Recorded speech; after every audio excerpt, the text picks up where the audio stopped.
Hello, everyone. My name is Lionel Sandner from Pembroke Publishers, and welcome to our webinar this evening. Before we get started, I would just like you to know that together we are representing communities from across Canada, and I invite you to reflect on the territory from which you are joining us today as I acknowledge the traditional land where Pembroke Publishers office is located in Toronto, Ontario. Pembroke Publishers Office is situated upon the traditional territories and ancestral lands of the Mississaugas of Anishinaabe, the Haudenosaunee Confederacy, and the Wendat. We recognize the significant contributions of Indigenous peoples and seek a new relationship with First Nations, Métis, and Inuit peoples. Their enduring presence continues to enrich the vibrancy of all our communities. And I would like to welcome you here today to our Pembroke webinar. We are pleased to provide a virtual space for educators to come together in a respectful manner to discuss a range of issues related to classrooms across the country. The chat on the right side of the screen that you're all saying hello and where you're from, thank you very much, will be moderated and questions will be brought forward to the panel at the end of the presentation. And now I'm very pleased to introduce our moderator and a lead author of Active Brave Conversations, Dr. Andrew Campbell, also known as DR.ABC. He is a director of Center for Black Studies and Education at OISE, University of Toronto, and coordinator of their Black Future Educators program. Andrew's extensive experience in education includes working for more than 25 years with teachers and students in the Caribbean, including Jamaica and the Bahamas, and throughout Canada. He's a workshop facilitator, a keynote speaker, an author for Pembroke as well. His work focuses on issues of equity, diversity, inclusion, racism, anti-Black racism, educational leadership, 2SL, TQI plus issues, urban education, and pedagogy and practice. Andrew's most recent book for teachers was co-written with Dr. Larry Schwartz, Stop the Hate for Goodness Sake. And today we're coming together with some of his writing team to talk about Active Brave Conversations. So Andrew, it's great to have you in. I'll call it a team. I think to put a book together and all work, it has to be a team, but I'm really looking forward to this evening. So welcome. I'll hand it over to you. Thank you so much. Thank you so much. Good evening, everyone. Good evening. Good evening. I want to say a special welcome to everyone I see in the chat. And I want you to continue to do that, to say where you're from, who you are, and where you're coming from, so we can know who is in the room. It's so good to see familiar names. I see a lot of familiar names. Maybe I think I know all the names so far. But I want to say welcome, professors. I see you. I see educators. I see principals. I see other publishers from Pembroke, from the family. I see students. I see community. And I am absolutely elated. I see parents and grandparents as well. So continue putting that welcome in the box so we know who you are. And thank you so much for joining me. I want to begin this evening, my first couple of minutes here, with gratitude. I want to begin with gratitude. Earlier, our moderator Lionel talked about my first introduction to the Pembroke family was an invitation by Dr. Larry Schwartz. And when we wrote this book together, Stop the Hate. And that is very powerful, that I was invited by Larry to have this conversation. And that started many other brave conversations. So I want to really take a moment to big up Larry for that. And thank you so much. Because when we're doing this work, as you said, team, the way we make space for each other is absolutely important. And so, of course, I'm giving back what I got as well. I want to say a big special thank you also from Mary and Kat from the Pembroke family for their work, passion, and dedication. I have had tons of emails and meetings with Mary and Kat. And so I've gotten to know them outside of just being, oh, I'm a publisher. I want you to publish a book so we could sell, make some money, and live our best lives. I've gotten to know who they are behind conversations, and I've gotten to know them in ways, I must say, that we have had brave conversations. Immediately something come to me and I just want to go there before I continue. Oftentimes, many of us, we're having brave conversations. We feel like we need to be set up for such a conversation. I want you to know a brave conversation is even the way you greet people in the morning. I want to say to the educators, a part of the brave conversation is how you navigate public spaces, how you navigate the pharmacy, the supermarket, whether you go to Walmart, you're on the subway, you're in a car. We're having brave conversations all the time. And I think sometimes we have missed opportunities for brave conversation because we are so set that a brave conversation is when I put on my clothes, come in front of the camera, I take the mic. Now it's time for me to have a brave conversation. What happens oftentimes is you have a brave performance. That wasn't even in my speech, and I have a speech, but the ancestor says, go ahead. So let me get back to my greetings and my gratitude. I also want to say thanks to every single author, 25 of us to be exact. 25 of us carry this story this evening, and I'm so excited. There are some we have selected to do this evening, and some are in the audience, and of course there are going to be many other opportunities. I can tell you from now that I have had maybe more than 40, maybe let's say 30, let's not go to 40, maybe about 30 speaking opportunities, all have to do with me writing Stop the Hate. Just this month, for a particular school board, I'm doing a 4-part speaking series. So there's going to be many opportunities for all of us to engage and speak and share. And I'm encouraging everyone that you take this book, use it. It's yours to use. Use it in your staff meetings. Use it in your workshop. Use it. It is there for us to use. I also want to say thanks again to all the contributors, not just the authors, but the ones who wrote the poems and the classroom activities, the case studies. Your voices matter. I think I saw Mohammed, one of my students from the University of Toronto, who is in the teacher training program, who was one of the contributors in my chapter 1 with a case study. Absolutely powerful. Sharing ideas so we can add to our toolbox. I want to say to all the educators in the room, this is a toolbox. This is a toolkit. It is things for you to use and to pull. And remember, I have to say this, the ancestors keep pulling me.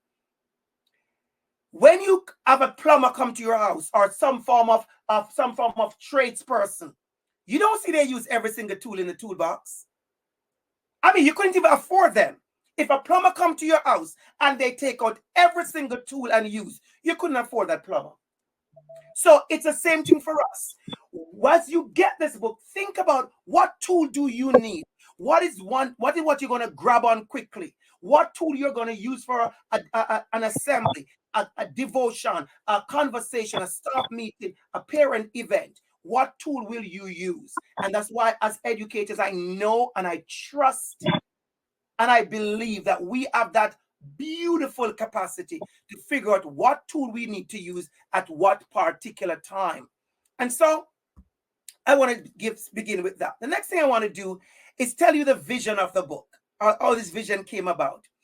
I have been doing workshops for over 25 years, and I've always wanted to capture a few of my workshops, put them in a place where they're more accessible space than my keynotes and my workshops. You only can get to hear me at a keynote if you either employ me or I am at an event where you are at and I'm the speaker, or you go on my YouTube. Where is another accessible space for you to get that? And it is a book. And so I decided I was going to write the book. And when I started thinking about writing the book, I said, I would actually want to write this book with a bunch of people who I know and have seen and have done the work and have walked the walk and taught the talk, and they understand and they are growing as well. I want you to learn that. They are growing as well. So if somebody asks you, did Dr. Campbell write this book with 25 experts in brave conversation advocacy, belonging, and inclusion, I want you to tell them, no, we did not. I wrote the book with 25 people who are learning, unlearning, growing, adjusting, adapting, opening, growing in cultural competence. That's who I wrote the book with. And that's who I decided I want to write the book with. I want to write the book with people who are doing the work and living the work. And so you're going to hear from classroom teachers. You're going to hear from professors. You're going to hear from persons who are doing their PhD and they're writing this kind of stuff. And that's what makes it so beautiful. Lastly, I would say, why is a book like this important? A school is a place for us to learn. When I was in Teachers College in 1995, see, I just aged myself. When I graduated from Teachers College. Yeah, I've been a teacher before some of you were born. That's why, I don't play the Humpty Dumpty, right? Because I have to let us understand where we're coming from. And I remember my professor in Education and Society defined learning as a change in behavior brought about by an experience. How are we as educators engaging in behavior change by the experience we offer our students? I learned that definition in 1995. Can I tell you a secret? I wrote that definition in a paper just last week, 1995. I think somebody's mic is on. Can I think your mic is on?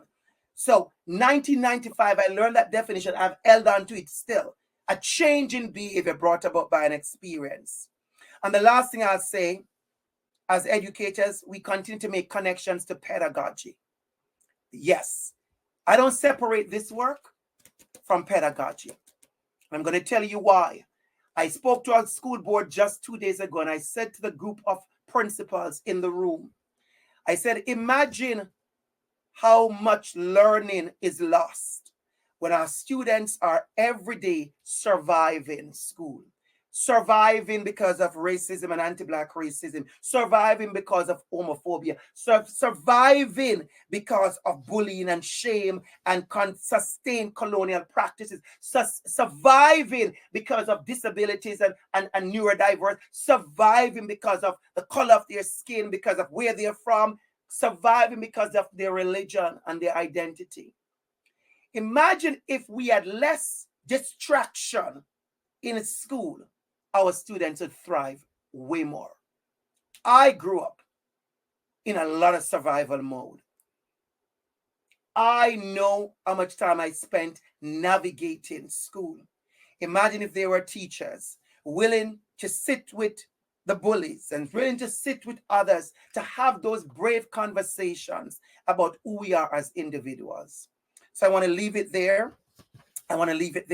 What we're going to do for you, for the agenda, so you understand, we're going to have four different sets of speakers. Some will be individual, some will be in pairs, and each will have 10 minutes to share with you from their chapter ideas, pull things from their chapter to share with you, just to talk to you about the work that they're doing and encourage you to continue doing the work.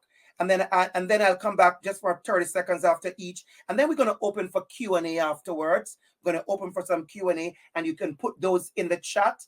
Once again, I say welcome to everyone. At this time, we're going to turn over to our first set of speakers, and those persons are Doreen and Kenneth. And I'm going to ask each time the persons are going to speak, please take 30 seconds out of your time, because you do have time, to introduce yourself properly. Tell us your affiliation, your board, where you work, what you do, how you live in your best life, that is, and get into the substance of the thing.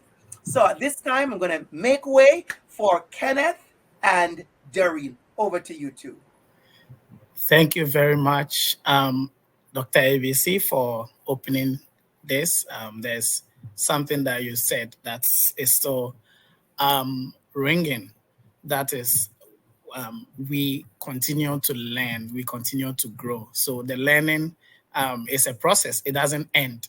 So as educators, no matter where we are in our careers, we always have to remember that the learning is an ongoing process. So there's always moments and opportunities for us to learn. So I will begin by introducing myself. So like I said, I'm Kenneth, and I am an assistant professor at Ontario Tech Faculty of Education. And my work examines issues around STEM education from an equity lens. So here I look at Black youths and their experiences within STEM, their agencies, and also how Black youths navigate STEM spaces within both K to 12 and higher education. I also do work in educational policy and curriculum. Here too, I look at issues around how we create spaces for historically underrepresented and minoritized groups, and how we can transform education so that, going back to what Dr. Campbell said, so that they will not just be surviving, but we will get the most from them. So our chapter looked at the 3 Ps of culturally relevant, responsive, and sustaining education. We worked on this paper, me and Doreen, but we also got input from educators in the field and also students, their own testimonials around when we integrate this framework or this pedagogies into the work we do, how that informs their learning. So our chapter builds on a strong body of scholarship.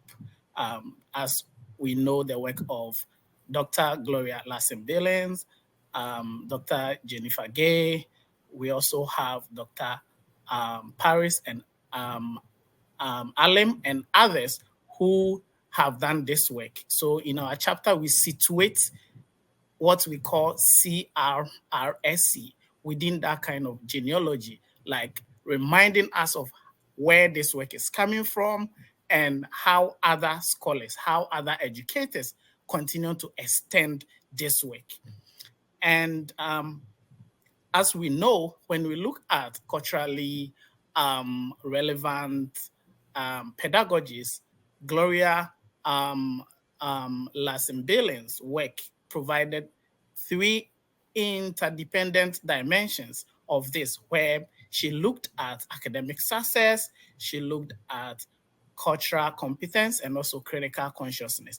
And then in the 2010s to Jennifer Gay's work looked at a specific lens, which was on culturally responsive teaching, emphasizing the importance of pedagogical care, affirming positive relationships with students as educators, and also how educators need to look more around responsive curriculum practices and design. And this work, there are most work also that have come after this, the idea of how do we sustain pedagogy. So yes, it begins with culturally relevance, but then it doesn't end there. We need to make sure we sustain this. We need to make sure that the work has sustainability. So in our chapter, we don't treat CRRSC, as we call, as just another set of strategies that as educators we add to what we already do. We see it as a pedagogy, we see it as a stance, we see it as a praxis, and ultimately also a set of ethical commitments that should guide the work that we do. And as Dr. Campbell's work have already shown, that when we are being culturally relevant and responsive, it is also more around how we hold high expectations for our students. As we know, the educational system, there are so many issues that we need to address. One of them is looking at deficits, discourses that we always position certain groups of students. And so it is also about having that high expectation, whilst also looking at students from a very positive and asset-based orientation. So our chapter is structured in three areas. We look at preparation. How do you prepare for a CRRSC lesson? How do you plan? And how do you practice it? So in terms of preparation, we begin with the importance of critical self-reflexivity as educators. How do we reflect on our practice? Because when we teach, it doesn't end there. Even after we teach, how do we practice the act of reflection? And also, how do we locate ourselves and our positionality within this kind of work, which is very important. In planning, which my colleague, Doreen, will speak to, we also look at it broadly from how do you design inclusive, affirming curriculum and also brave spaces for your student. And when we look at practice, it is also about enacting this framework or this toolkit or this pedagogy within our schools and also within our communities. So what I want to say is that I would focus on what we shared in this book when it comes to preparing for CRRSE. So when it comes to preparation, often as educators, we think that preparation or like when we prepare to teach, it is always about the lesson plan and how do we gather different materials. That is important. However, in this chapter, we extend this to how that preparation must begin with self-reflection. Where are we coming from? How do we see ourselves, our passions, our identities within the work that we do? So we unpack that.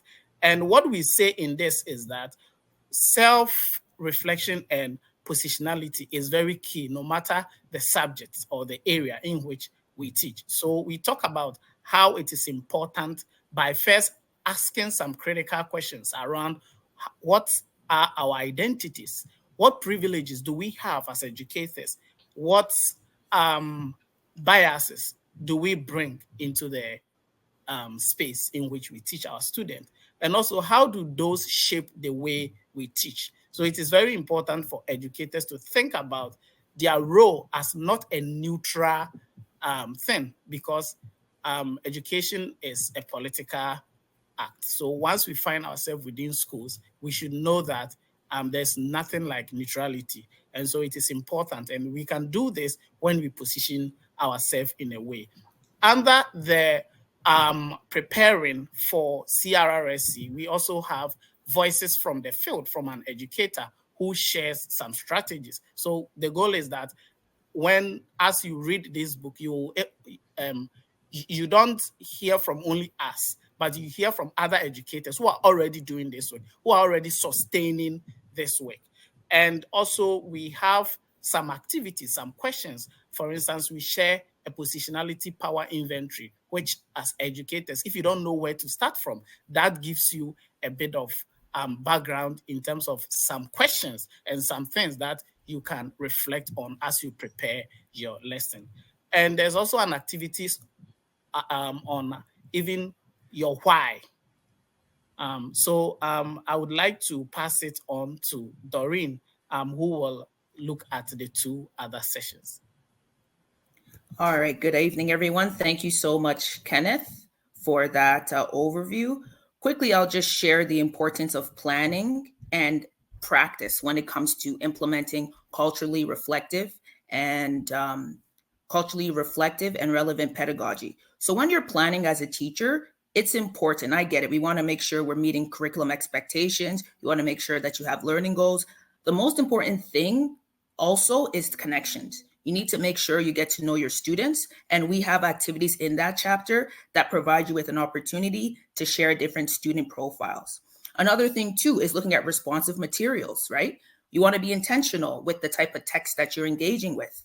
Sure, if you are introducing a Black character or a character with disabilities, or maybe a young girl that wears a hijab, that's great. But you also want to invite courageous conversations about how power and privilege and oppression impacts those characters as well, right? So when you are planning, make sure you're thinking about how to get to know your students, as well as responsive materials.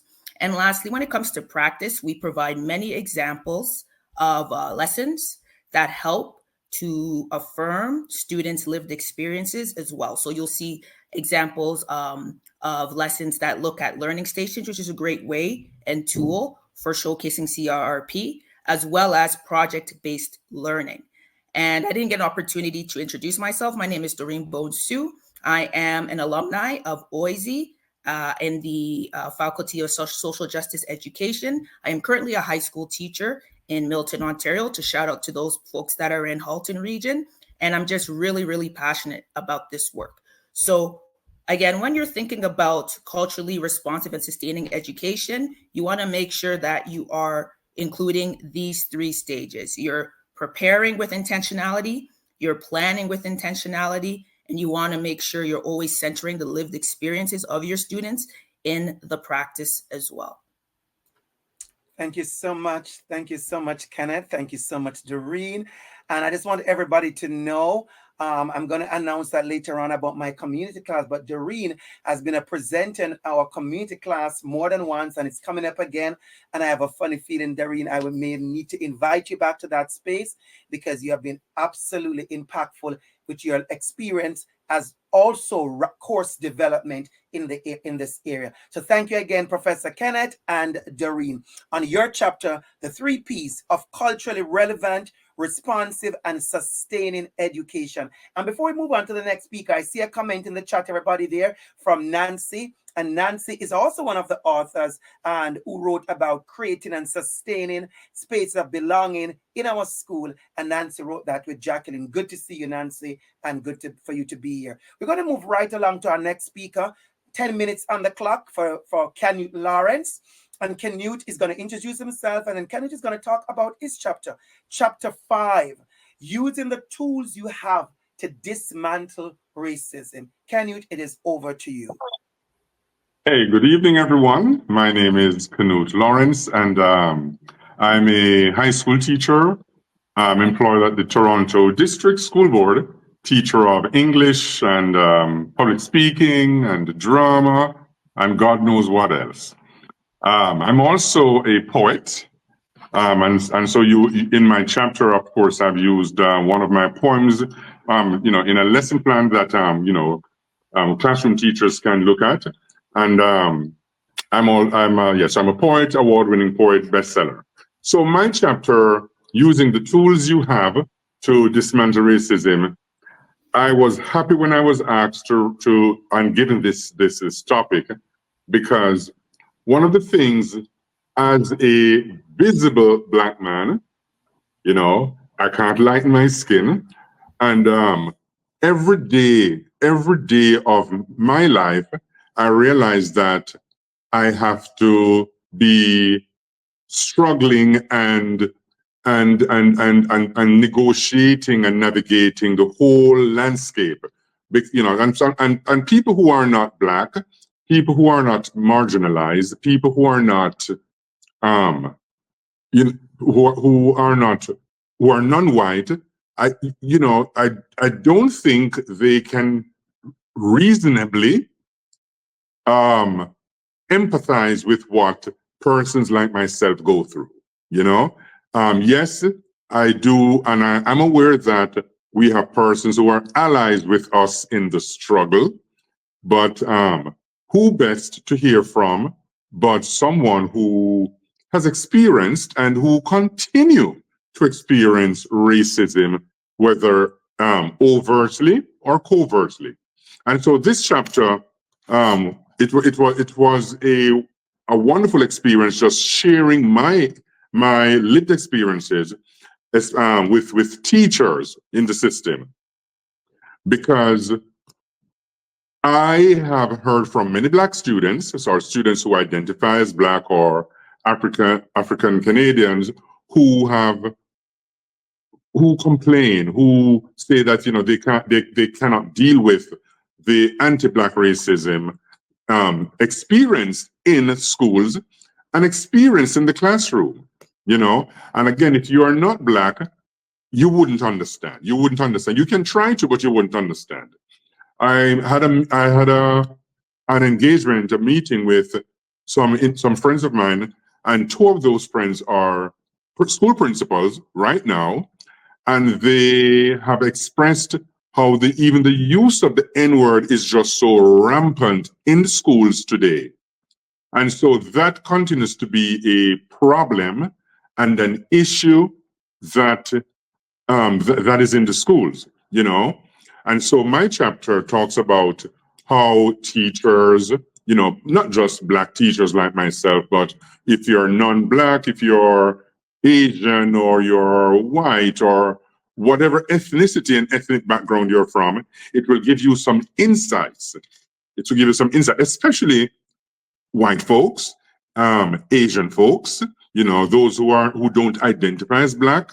It will give you some insight, you know, how to navigate the classroom and do your part and do our part in dismantling racism in our own space, because we can control that. And so that is what my chapter is about.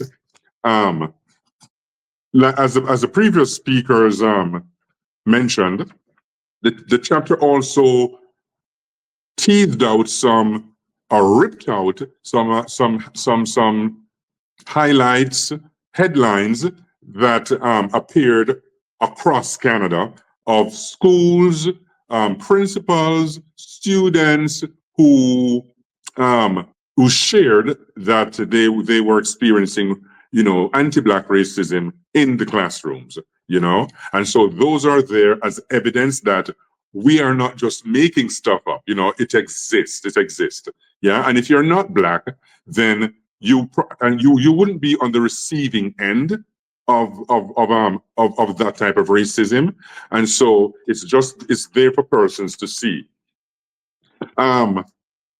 Some of the tools that I mentioned in the chapter, and I'm not suggesting that the tools are that everybody will be able to use these tools.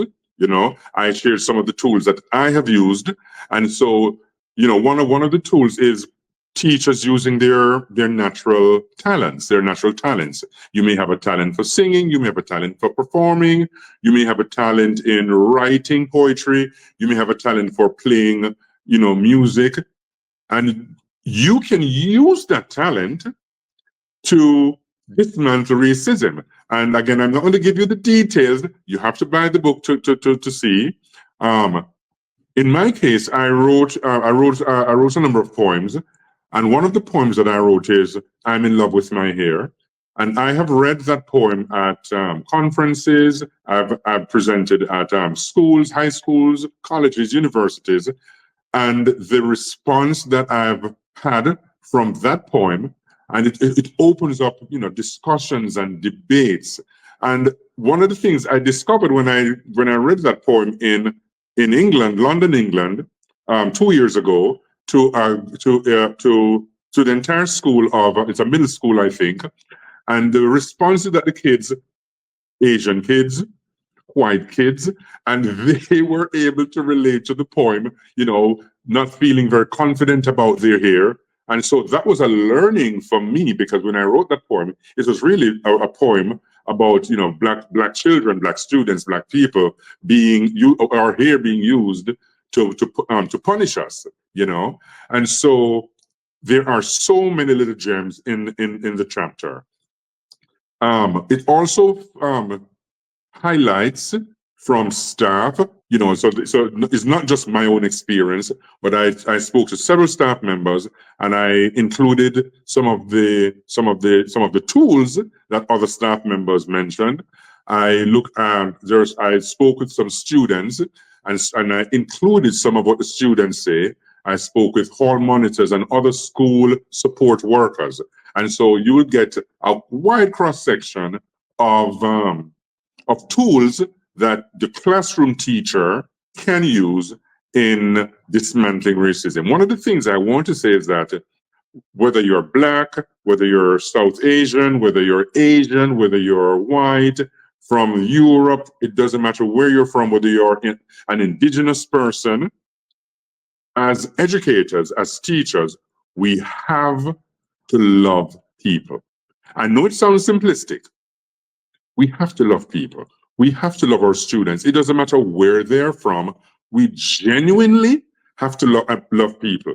And if we genuinely love people, then I think that is one major, major step, you know. But when persons come with certain presupposed assumptions about specific groups and ethnicities and religious groups, then we create a barrier right there because we assume that okay, I don't expect anything from those black students, or I don't expect anything from those indigenous students. I don't expect, so we set up barriers in our minds. And so as teachers, as educators, we have to be very, very open. We have to learn to also teach our students to advocate for themselves. We have to teach our students to advocate for themselves. We also have to be culturally inquisitive. Did I create that term? I don't know if I created it, but I think we have to be culturally inquisitive, especially in school boards and in classrooms where we don't just have one set of students, one set of ethnicity. We have a diversity, a diverse spread of students from different backgrounds. The school that I teach at, we have is predominantly an immigrant population, and we have students speaking many, many different languages. And so sometimes it's challenging to meet them because I may not speak their language, and then a minute these kids come in not speaking a word of English. But I think if we do our research, look at your classroom and see where these students are coming from, and learn something about their culture. Because when you learn something about their culture and you can share that with them, and then they will share back with you, and it will break down that imaginary barrier. And when students realize that you are interested in where they're from, interested in what makes them interested in learning, it really does create more of an opportunity for us, for teachers and students, to work together. So again, as the previous speaker said, having good rapport, having great high expectations. We have to have high expectations no matter what. Let them know that they can do it. And also, creating these close bonds with our students. And so that is what the chapter is really about. And it gives a lot of some other gems, partnering with organizations, to break down barriers and to create more of the high expectations that we all expect and we should expect of our students. So that is what I have to say. I'm not going to say anything more. And of course, the racial slurs is another one that I have addressed in the chapter. And so you may want to check that out, because I personally believe that using racial slurs, it doesn't matter if it's against Black folks or against Jews, against Roma people from the Romani people, Pakistan. It doesn't matter. I think racial slurs should be abhorred and should not be encouraged in schools. Am my time up? Yes, your time is up. Okay, that's fine. Fine. Wonderful. Thank you so much, Canute. You have to remember to look at my sign when I give you the timing. I want to say thanks again, Canute. And something you said about, I just want to share this quickly before we move on to two very special persons. Your mic is on, Canute. I was in a conversation 2 days ago, as I said, with a bunch of principals. And I had to remind everyone, and I want to really, really remind all of us. Many of us who are doing this work, having these brave conversations, we are kind of scared and worried about what's going on around us. Then, not using the word equity, inclusion, and belonging, and all these kind of words. And, empathy is almost a curse word these days and all that kind of stuff. I want you to understand something. And I said this very boldly, and I want you to understand. If somebody should say to me, Dr. ABC, could you have all your brave conversations without ever using any of these watchwords? I would say to you 100% yes. Because long before There was advocacy and activism and equity and all these words, and decolonize and all these words. There was kindness, caring, and love. I could lecture an entire 2 hours on the power and impact of kindness, caring, and love to disrupt all the different isms and schisms we're experiencing. So yes, because many of us, we are learning, we are PhD, and we are intelligent, we create frameworks every day. But I can tell you, at the core of this work is kindness. At the core of this work is love. At the core of this work is the ways in which we treat each other. And so let's not get too stuck on the definitions and terminologies. Let us get stuck on the ways in which we really deal with each other. And so with that, I'm going to segue into inviting 2 persons that I absolutely bring me joy. I must tell you, Robert, and I must tell you, Sarah.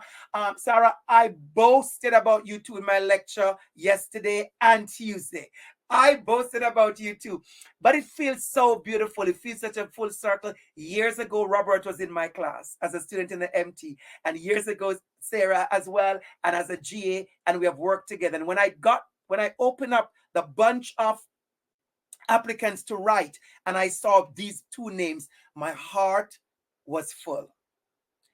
Because I know these 2 individuals, how passionate they are about this topic and how just amazing they are. And I said to you, both of you, love and respect, not just in being my student, but also watching these 2. And they're going to introduce themselves.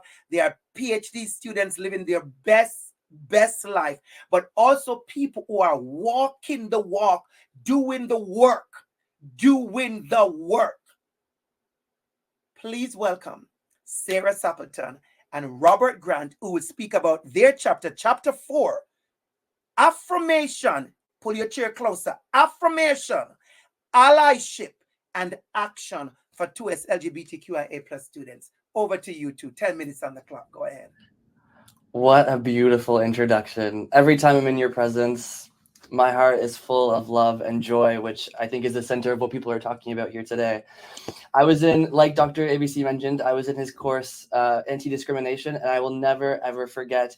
He said, all of the students, regardless of what you teach them, they are going to remember how you make them feel. And I think that everybody can empathize and relate and understand that Dr. ABC makes us feel a type of way. And when I went in his presence virtually and in person, I had goosebumps, and maybe people are the same, but that's what I try to embody in my teaching. And before I introduce myself, I wanted to plant a little seed about what our chapter was about. And I want you to think and imagine that you are in a grade 6 classroom or a grade 9 classroom, and you notice it's September. You have students in your classroom who are enthusiastic, they're energetic, and they're full of life. But as some weeks go by, you notice that a bit of their disposition changes. The energy shifts. They might seem less engaged. Their fabulous ways of being becomes stifled. And so some questions might come to your mind as an educator about why this shift happened.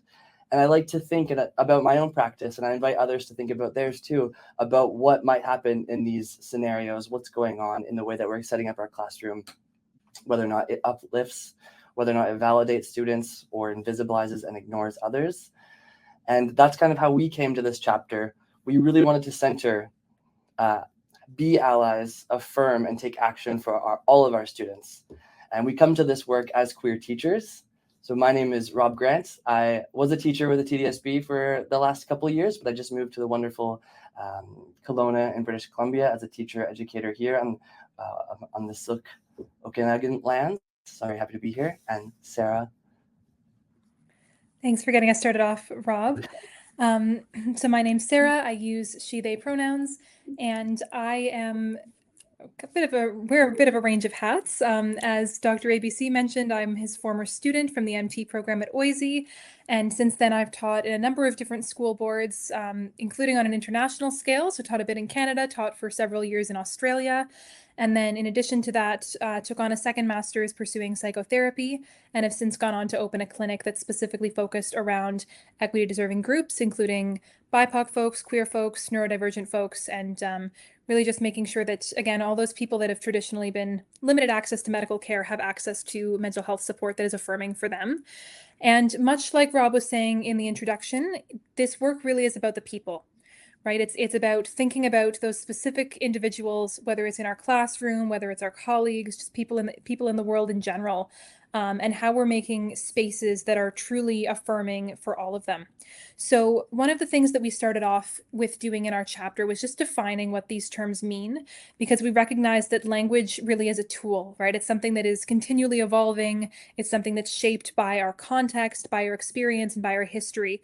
So within the chapter where we were exploring the terms affirmation, allyship, and action. So the way that we defined affirmation was as a process of supporting, upholding, defending, encouraging, and supporting a person's identity. So really that full belief in who a person is to the fullest, their whole holistic self, including their sexual orientation, including their gender identity, including all of the beautiful things that make them who they are. And then we've defined allyship as the intentional and active support that's offered to marginalized communities to support their much deserved voices and seats at the table. And that's something we always have to remember, right? Is that even if a group is not given a seat at the table, it does not mean they are not deserving of it. In fact, they're often most deserving of it. And it's our job to uplift these voices and make sure that they are heard. So as we progress through this chapter, we really encourage a lot of reflection, and that's really what we're going to invite you to do as we speak today, including, again, on these definitions of affirmation and allyship, and also how your role as a teacher actually empowers you to offer these things on a larger scale. We really want to drive home that as a teacher, as an educator, as someone with influence, you have the power to be a change maker in these areas. No matter who you are, where you're coming from, that is a big piece of your responsibility as an educator. And creating these spaces is how we're going to allow students to also show up as the best version of themselves. So something that we really want to drive home is just, we're thinking about affirmation, we're thinking about allyship. And in our classrooms, we have to think about what that actually looks like on a practical scale. So we are not just going to show up and be queer informed, having done a little bit of research on what it looks like. We don't just want to be queer friendly. We want to be actively queer affirming. We want to be activists towards queer education. And we need to go beyond just, learning about what these labels are, learning about the context. Of course, that's important too. But we need to have a full awareness for not only what the identity means in general, but what that person's identity means for them. Because sexual orientation and identity can be so unique to the person. And then once we've learned a little bit about them and that special person that's right in front of us, how are we advocating for the rights, supports, and resources that align with that person's identity? How are we making sure that they find a sense of belonging inside and outside the classroom? And we really want to drive home that students deserve to be able to hold high expectations for their teachers, just as much as previous speakers were saying, we need to hold high expectations for them. They should also be able to expect from their educators that their educators will provide them with things like a non-judgmental classroom space that is actively accepting, that their teachers will provide them with a wide range of media, of literature, of authors, of resources that feature explicitly different genders and sexual orientations thriving. A classroom culture that supports these diverse identities. Students should be able to expect that us as teachers are taking time out of our days to research, to educate ourselves about queer identities, lifestyles, and orientations, that we are always respecting not only their identity, but also, their privacy, advocating for their rights, standing up to instances of discrimination and hate that we see far too often. And this practice of holding high expectations for the students and vice versa, this reciprocal high expectation of we will do the work to make the classroom actively inclusive, celebratory of queer and trans identities. That's something that is so crucial to the work that we're doing. And it's something that we need to allow these students to really succeed in the classroom, because their time in school should not have to be spent fighting stereotypes. It should be allowing them to thrive in their full selves and to become even more who they truly are. So I'm going to pass it to Rob for a little bit to talk about our next section. Thank you so much. I think about a lot of conversations I have with other educators on, on these critical topics. They often say, I don't have enough time, I don't know enough. And I think it goes back to what we've been talking about. It's really about making students feel heard, validated, seen, and welcome in your classroom. Having conversations with them at the beginning about their day, about their lives, about what's going on means a lot to them. And they feel well supported and well balanced while being in your classroom like that. And so I think it's important as educators to take some time to self-reflect. And going back to what Kenneth and Doreen had mentioned, kind of with that practice, the self-reflection practice, have a look at some of the lessons that you're doing and some of the activities that you're doing. Think about questions like whose voices are represented here, whose voices are in my videos, are in these activities. Is it pretty white? Is it pretty straight and cisgender? If so, how come? If I don't have access materials like this, or that embody and have diverse voices, where can I get some? How am I model what being a good person and a good human looks like for my students? If we go back to the beginning, that little story of the grade 6 or grade 9 classroom, maybe in the classroom there's not a lot of good modeling about what it means to be nice and kind and warm to other people. And maybe that's reflective of us as teachers, and we need to go back and work on that too. And what ways am I making space for all of my students? So these are some of the sort of self-reflective pieces that I'm still working on as a K-12 teacher, as a teacher educator as well. And when we're thinking about affirmation and allyship, I couldn't help but go back to the work of DR.ABC. I watched all of his YouTube videos. Well, I tried to, but one that really stood out for me, and maybe you've seen it before, but he kind of talks about these 4 different types of affirmation and allyship, where he talks about them as being, either convenient, where you are an ally, but only when the time is right, or maybe it's performative. You're only an ally through talk and not action, or you're an optical ally, only when people are watching. Really moving from convenient, performative, and optical to being a true ally. And I think being a true ally stems from what we've talked about: knowing your students, loving your students, wanting to see them succeed is when your true allyship will come to life. 2 minutes, beautiful. Thank you. One of the ways that we affirm and we acknowledge and take action especially with queer, trans, non-binary students, is on gender inclusive language. I think a lot of schools and education generally have moved away, I hope, from using gendered language like hello, boys and girls, ladies and gentlemen, and sorts like that. And it's a really small but important step, because language is shaping the way that we see and experience and understanding the world. And if students really only see the binary of the male, the female, the boy, the girl, the lady and gentleman, and they don't feel like they fit within either of those spaces, they might feel as though they're relegated to the margins and not sure what to do. And it puts them in this surviving mode and not a thriving mode. So just changing the language, hello folks, hello everyone, is a really important step, and really validates many different voices and identities. So just to kind of wrap up very quickly, if we come back to the story, finding ways to build in allyship, affirmation, and action in our classroom really can re-energize our most fabulous students and really make space for them to blossom and to grow. So thank you very much. Thank you very much. Awesome. You heard all that good stuff. I like how you set the scene at the beginning there, Rob. I was when you started, I said, okay, come on, teacher. I said, okay, come on, let's the plan. I was like, okay, come on, set the tone. That for me is juicy. I love seeing teachers in action. I love that. I was speaking to my group of students earlier. I said, nothing brings joy like when a teacher comes in a room and you are prepared to teach people's children. You come with so much and you offer it to them. Far too often, our students are not just getting enough from us. So let us, I just want to celebrate it. And thank you so much. And congratulations for all you do. I sit here just smiling. I'm like, okay, let me get all the money I can get. And so I can retire and live my best life by the beach somewhere and get out the way. So you can be in charge, Rob, and you can be in charge, Sarah, because I'm good over here. And I think we're going to be in safe hands with you two pulling the conversation. Thank you. We're going to move on to our final speaker, which is Dr. Leland Harper. And I want to say something quickly because he's going to speak on chapter 3.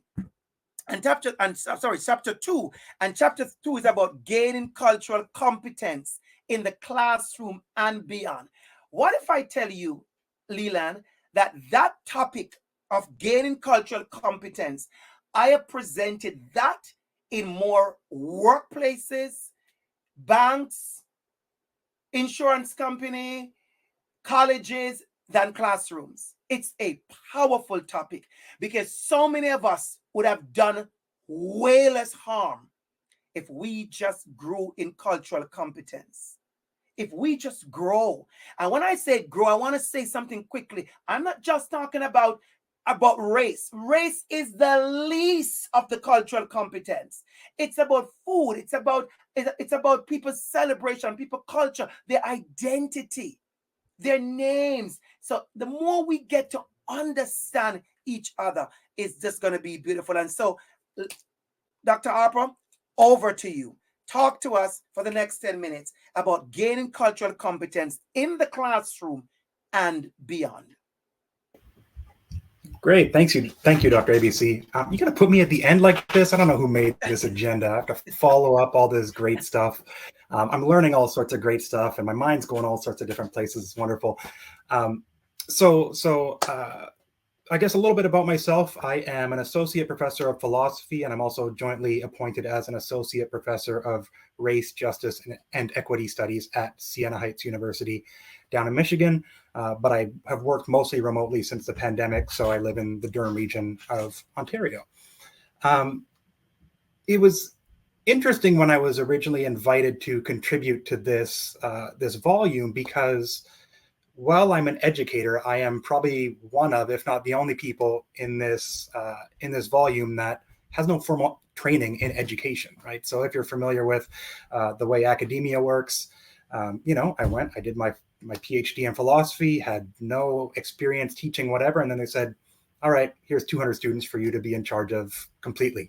So when I was kind of working on, refining my teaching practice and trying to become a better researcher, early career scholar, better educator, right? All these kinds of things, I made a lot of mistakes. And so basically, I think this chapter is me trying to distill some of these mistakes that I've probably made and kind of writing a chapter to an earlier me that would have benefited from this. And also hopefully to some of those other educators that are out there who could benefit from this kind of stuff. So my research is predominantly in the semantic considerations of how we speak about race-based situations, with a particular focus on anti-Black racism in contemporary North America. So similar to what Robert was speaking about, this idea of how we speak about things and how that's going to frame how we contextualize them and interpret them in our mind, and how that's going to create, broader systemic consequences, either positive or negative, right? So that's where my education or where my research focus has come from, or is. And through doing that and through engaging in that kind of research, I've been able to read a whole lot of different things, watch a whole lot of different things, talk to a bunch of different people about just their lives. And it's incredibly valuable. It's incredibly enriching for me. And it's stuff that I take and adapt into my integrate into my teaching practice, right?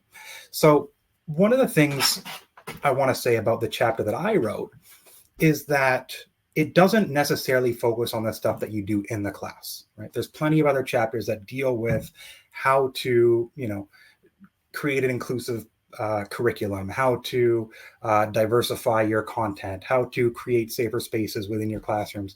And I think foundational to all that is having that knowledge within ourselves. So taking the initiative upon ourselves to go out and become more culturally competent for these diverse classrooms that we're seeing and that we're going to be involved in.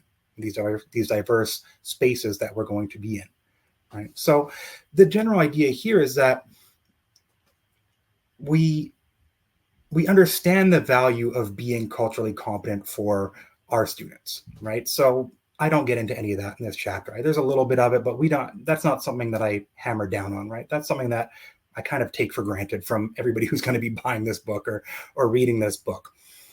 I also understand that many teachers or many educators across at least North America, possibly the world, are overworked, underpaid, we're tired, we have a lot of stuff going on, and the last thing we want to do is have one more thing added to our plate about, okay, well, now I also have to learn about being culturally competent, right? Or culturally fluent, or any of these kinds of things, right? So what my aim with this chapter was to provide some simple things that we can integrate into our own lives that we're doing every day, in most cases, in some cases, and just look at it with a slightly different lens and use that to enhance our teaching practices. for the betterment of our colleagues, our students, everyone around us, really, right? So we have this standard idea, right, that a culturally competent educator, they generally strive to create inclusive classrooms where students from diverse backgrounds feel safe, supported, and engaged in their learning experience, right? And through this, or when educators do this and understand how to do this, they affirm their students' identities, so something we've been speaking about already. They build trust, and that trust then becomes the foundation for academic risk-taking, deeper engagement, and ultimately greater knowledge acquisition, practical skill development, academic success, and student satisfaction, right? So again, going back to that connection with students, right? We can all read out of textbooks and give them the raw material, but that's not what's going to stick with students, right? We have to find ways to connect it to them and connect with them, right?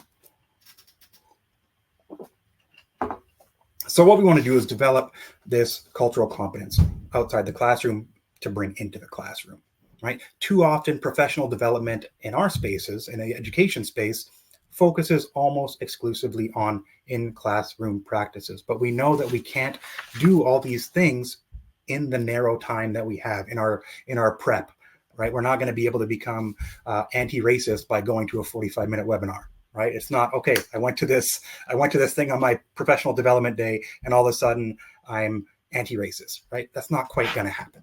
So we need to make it a little bit more sustainable, a little bit more holistic.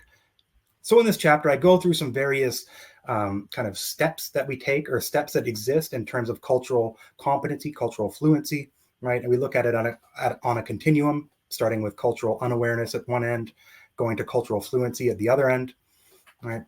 Definitions. And what you want to do is, first of all, engage in some introspection, figure out where you sit on this continuum.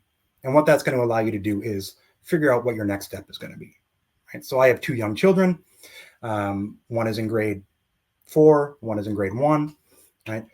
As we started the school year, right, I was preparing my son to go to grade 1 from senior kindergarten. Right? I wasn't preparing him to go to high school. Right? We don't need to worry about stuff that's way, way far away. Right? I'm not preparing my daughter for university. She's in grade 4. Right? We're dealing with the next step. Right? And so that's going to make those next steps easier, more manageable. Right? I'm preparing my son for grade 1, preparing my daughter for grade 4, and we're going to move that way. So that way, when you assess where you are on the continuum, this cultural competency continuum, you're not trying to go from 0 to 100, right? That's where you're going to have missteps. You're going to go from 0 to 1, from 1 to 2, 2 to 3, and continuously up, making sure that you're engaged in this forward positive progress, right? And so how do we do that? Right? What are some ways that we can do that without having to add 1,000,001 things to our busy plates, right? We all have 1,000,001 different responsibilities and things we have to deal with. So what I've done in this chapter is I've basically taken some of the things that I've employed in a program that I developed at my university. It's a 12-credit program, Justice, Equity, Diversity, and Inclusion Certificate program for degree-seeking students. And one of the things I did is I literally copied and pasted one of the assignments from my Introduction to Justice, Equity, Diversity, and Inclusion course, and I put it in here. I put it in this chapter for you to adapt and take however you want, and to essentially have it work as an assignment for yourself, right? Not an assignment that you're necessarily going to give to students, but an assignment for yourself. Right? So it gives you that simple starting point, right? It gives you very simple things you can do. It gives you that low-hanging fruit that we can integrate into our daily lives. So it's going to be that low input, high output, right? That's what we're looking for. And so it's going to be things as simple as expanding your media diet, right? So if you're on Netflix and you get that little algorithm going, right? Switch onto something different that is maybe about somebody who doesn't reflect your experiences, your lived experiences. Right? And we all know, once you get one, you start getting other ones, right? I'm on this whole Korean thing because we've been watching K-pop Demon Hunters at my house. So everything's all Korean, right? On my algorithm. I'll take it, right? I'm learning a whole bunch of new things, right? We can expand our literal diet. So even if we're just going out to dinner at a restaurant with a cuisine that we're not quite familiar with, right? Maybe we're more present in that situation. We're not just shoveling the food for nourishment or taste. Maybe we're learning a little bit about the culture, if it's kind of an authentic restaurant, right? We're speaking to people that are there. We're learning a little bit about how this particular ingredient is meaningful to this particular culture, right? Those kinds of things, right? And there's a few more in there. I want, kind of like Canute said, you got to read the chapter to get all of it. So I'll put a couple out there. But we also want to make sure that we're approaching this work with humility, right? As educators, we are often comfortable being in control of the situation, right? We're the ones kind of dictating what is and what needs to be. When you're engaging in these, it's flipped, right? We're flipping the classroom. You're the student, right? And you need to be open to taking in this kind of information, operating with it as a learning opportunity, right? You need to go into these with a learner's mindset and be open to being corrected, being criticized, and acknowledging the limits of your own perspectives, right? And the last thing I'll kind of leave off with is this importance of, or at least in my opinion, understanding that some of these things are going to be uncomfortable, right? When we are developing our cultural competence, when we're developing anything really, there's going to be levels of discomfort. But one of the things we need to really understand is the distinction between discomfort and danger, right? Discomfort is not danger. And I think that's something maybe in society we're getting a little confused on at the moment, but I digress, right? So if we understand that, if it's in these moments of discomfort that we get that growth, that we get that positive learning, and we want to take that, and that's what we ultimately want to model for our students, right? We want to model this idea of lifelong learning, this idea that it's not always going to be easy. It's not always going to be linear. It's not always going to be perfect, but we still have a responsibility to engage in it, right? To make things better, more equitable, more inclusive for all the folks around us, right? And so I'll just leave, because I'm a philosopher, with my Aristotle quote, as I usually do, right? We become just by doing just acts, temperate by doing temperate acts, and brave by doing brave acts. And so all this means is that we must practice what we want to become, right? We're not going to get it right the first time. We're going to get called out. We're going to get called in. We're going to be met with silence sometimes. But again, we have that responsibility to keep putting ourselves in those situations for our own positive growth and the growth of those around us. So I'll leave it there with that. And again, thank you for having me and for listening. Thank you so much, Professor Harper. Thank you so much. Absolutely loved every single thing. And glad to have you over Durham here over my side. And, you know, just so you know, I have counted, I think, 7 school board represented so far. I know I saw Peel people, I saw Dufferin Peel, I saw Catholic Board of Eastern Ontario. I have seen Ottawa Board. I've seen a lot of people there who I know. You are also getting an opportunity to see other people who are resources as well, you know, and so this is what it's all about. This is what it's all about. I was so honored. I read your profile, Professor Harper, and I go, oh, okay. And then I've seen you in space, and I go, okay, this is it. And so we're growing and learning from each other, and we are being that resource. So educators, the book is a resource, but also I know for a fact that there are going to be opportunities when you want myself or one of these amazing persons who is in this book, 25 people, to help to expand on something. I have done, Doreen, I have done tons of presentation on culturally relevant and responsive sustaining pedagogy. Now, your voice and Kenneth's voice is added to that.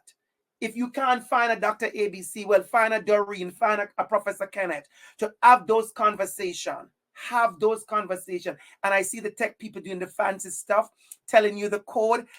Anybody notice the code? The code, it's ABC 25. Listen, let me tell you something. Let me talk a little bit about joy. And it's joy in doing, in your accomplishment.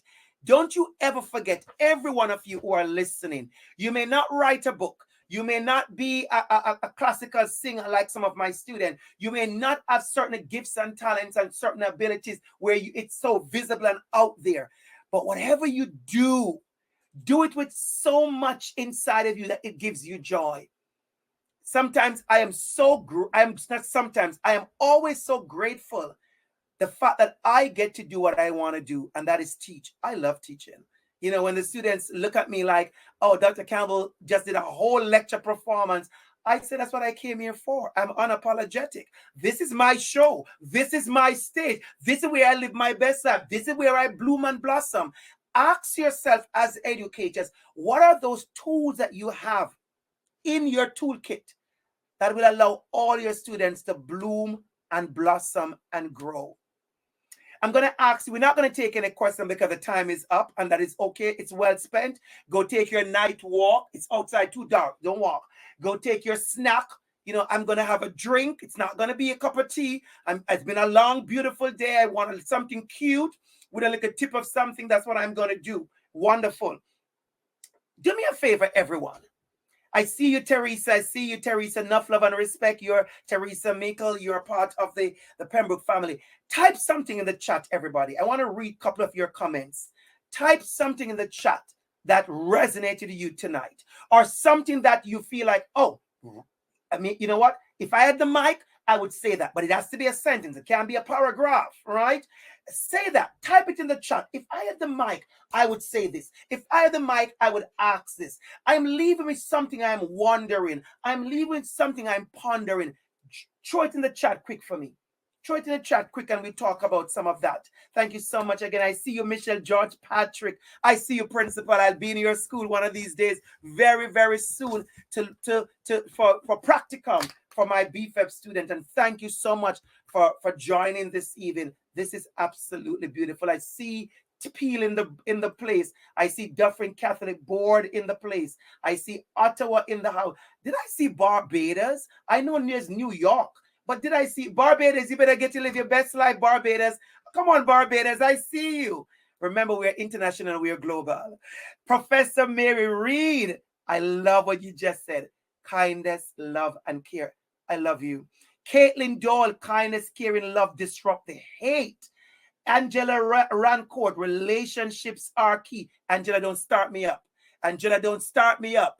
Angela, if I tell you what you just said, how powerful it is. When we build proper relationships, less bias, less assumptions, less disparaging, less exclusion, because we don't fear each other. Be brave, Fiona. Thank you for that. What is Greg saying? Thank you, Sarah and Robert, for reminding us that students should be growing and thriving in class, not fending off negative and hurtful comments, racism, and thank you, Greg, for being here. Joanne, the 3 Ps. The 3 Ps. You're onto that. Reciprocal high standards. Oh, Jacqueline, you better calm down. You're making me excited, Jacqueline. I love this. And for those persons who know, Jacqueline is there with the Dufferin P Catholic District School Board, an amazing person. And I know you walk in this. I know you're passionate about this. Your voice is clear and strong. Enough love, enough respect. Genevieve, unique. Powerful word. And when we understand our students' uniqueness, we get to celebrate them more. We don't tolerate anymore. One quick win, I should say. It's been a long time I hear somebody use that horrible word, tolerate, It's been a long time. We used to be using tolerate so much. Don't tolerate us. Include our students. Celebrate them. Celebrate them. Hashtag I see you. Thank you. Thank you. I see that. Ramona, I am leaving with a snapshot of this book, Focus on Authentic Voices Across the Spectrum. I'll be sharing this with my colleagues so they can check out this book. Absolutely. Lisa, I see you, Lisa. Even without all the DEI buzz, this kindness can be taught anywhere.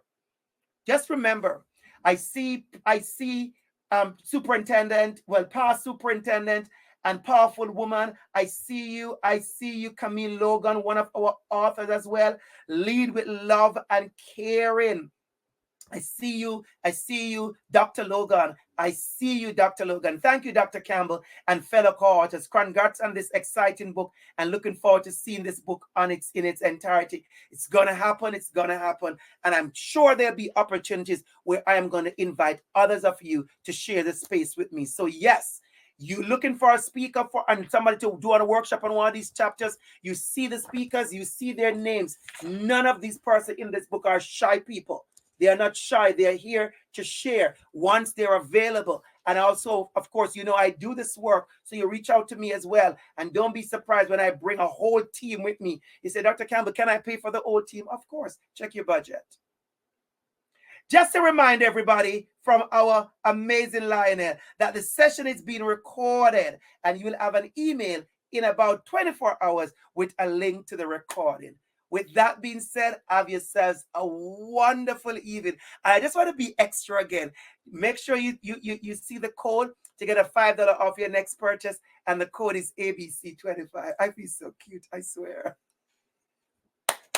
Have a wonderful evening, everybody. Doreen, Robert, Sarah, Kenneth, Leland, love and enough respect.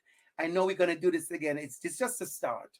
This is just a start. And look out, everybody, because there's a next book that is being worked on with Pembroke in celebration with the Center for Black Studies. And that book is specifically focusing on Black students in our school. And then after that, I have another idea that's going to bring back people like Robert and Sarah to have more conversation with me in writing about 2S LGBTQIA+. So if you think you're busy now, Sarah, wait until I contact you again. You and Robert, continue living your best life. Lionel, over to you.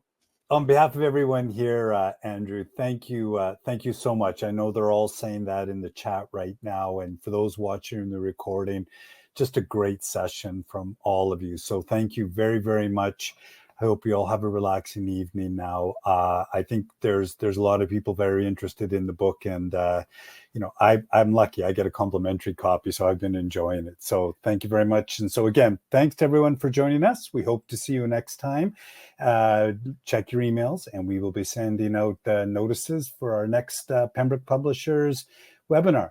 Thank you very much, and have a good evening. Take care, everyone. Bye. Bye-bye.